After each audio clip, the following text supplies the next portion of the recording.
many of you have children or are enough of a child that you might have read J.K. Rowling's Harry Potter series? There are a few of you. In the Harry Potter series, the main, not protagonist, but antagonist in the whole series is one Lord Voldemort. He is such a nasty protagonist, such a horrible person, if you want to call him a person. So just scary, horrible, that no one dares speak his name. So it is he who cannot be named. Now, what are we talking about? We're talking here about something that a lot of people, including Hugo Chavez, have been talking about for quite a few years now. It's fourth generation asymmetric war.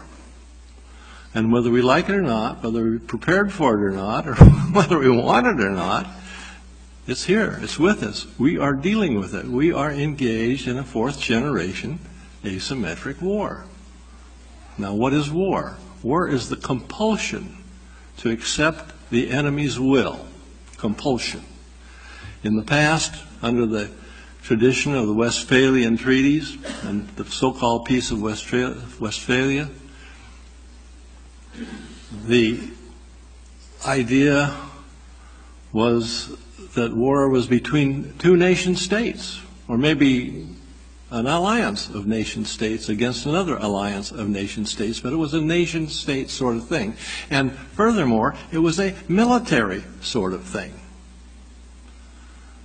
Flags flying, uniforms resplendent, crossing the sovereign borders of another country to take a province or a market or maybe the whole thing. But under current experience in particularly the last 20 or so years, we found that that's becoming more and more obsolete, and what is more and more in vogue is the fourth generation asymmetric war. We do not want to admit, apparently, that we are engaged in such a war, and when we don't do that, we don't have to worry about, do we? But don't we? Yes, yes we do indeed. And the charge that Mr. Chavez gave to the officer corps in 2005 at the military academy in Caracas, when he charged every member of the officer corps in Venezuela to learn fourth generation asymmetric war and develop doctrine to deal with it. We are still stuck with Westphalia pretty much and our own thinking, and when we talk about defense, we talk about the uniformed forces crossing a sovereign border. But today, that's not happening. The last big confrontation of that nature, in Latin America anyway, took place when, Arturo? War of the Pacific, right? That was 100 years ago. But we have been engaged, whether we want to admit it or not, whether we like it or not, in a problem of fourth generation asymmetric war. What's the objective of fourth generation asymmetric war? It's not to crush another military organization or to destroy a nation's capability of fielding a military force abroad. The objective is to wear down, slowly but surely, the will of the targeted country for the purposes of, say that again? Gaining influence. And eventually, beyond gaining influence, and probably more, not just eventually, but in reality, the real objective is to compel that enemy to your will. And whether that type of war is as bloody as traditional shock and awe or whatever, whether it's not as bloody as the World War II was, or Korean War was, or some of the other wars that we've all been engaged in were, the fact is that compulsion, whether it's more benign or not, is still compulsion. And something we ought to give some thought to. Now then, our objective is to control or strangely come to the point of influencing another enemy or entity to your will. The common denominator in all this is a thing we call destabilization. We don't run uniform forces across borders anymore, or not very often anymore anyway. And military forces are not uniformed. They're not all male. They're also female. They're not all adult. They're also children. And we've got to understand these things, and we've got to deal with them. And the only way we can deal with them effectively is because, since they are transnational problems, what kind of solutions do we need? Ta-da! Transnational solutions. And Ambassador Anaudi has suggested not only that we go that direction, but we take another step further. We have to use brain power. Brain power is the main weapon in this context. Brain power. Smart power.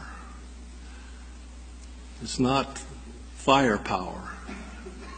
What took down the Berlin Wall? Tanks, artillery, airplanes? No, the German Deutschmark. Ta-da!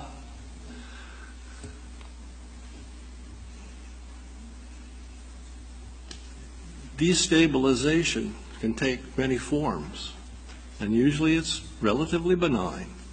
But again, we have the problem of compulsion. And it compulses us to where, and what happened is the idea of the creation of a failing state. That's the other word that we dare not speak. War and failing state. We don't want to use the term because we may be politically correct enough so that we don't want to offend anybody. But the fact is that in some of these states we've been talking about in Central America and elsewhere, a good portion of the country is not controlled by the state. And that's a definition of sovereignty, a definition beyond what has been talked about here. Sovereignty is the control of the territory and the people of a given recognized political entity. If the state doesn't control all of its territory, the question is who does? We use the term ungoverned territory quite often.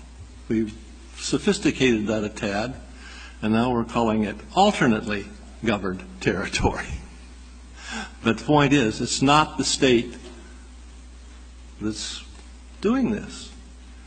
It's non-state groups,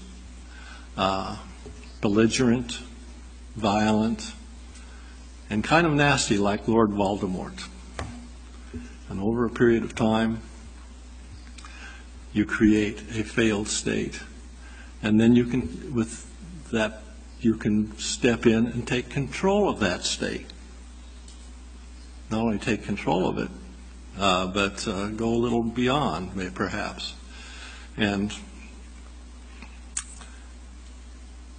then what happens to the state? It just doesn't wither away. It still exists. Somebody's going to have to take care of it if nobody comes in and takes control of it and runs away with it. Haiti comes to mind. Letting Haiti fail has been a terribly expensive process for the West. Other countries have been known to become criminal states, new people's republics.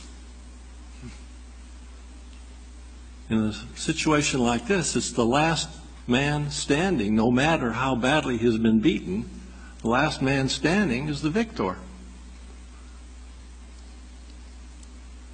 And it's a little dicey, and I know that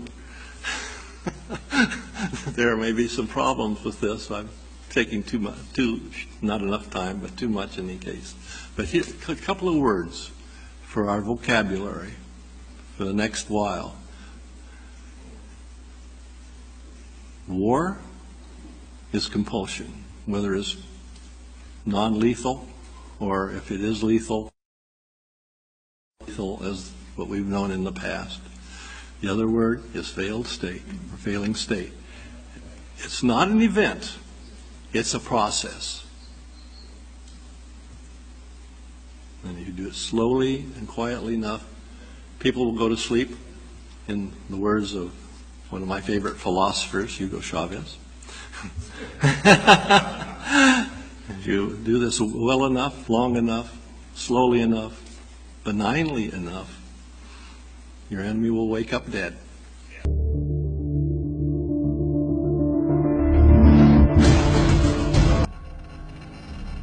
إذا أعجبك الفيديو لا تنسى الإعجاب والتعليق، ولكي يصلك كل جديد اشترك الآن.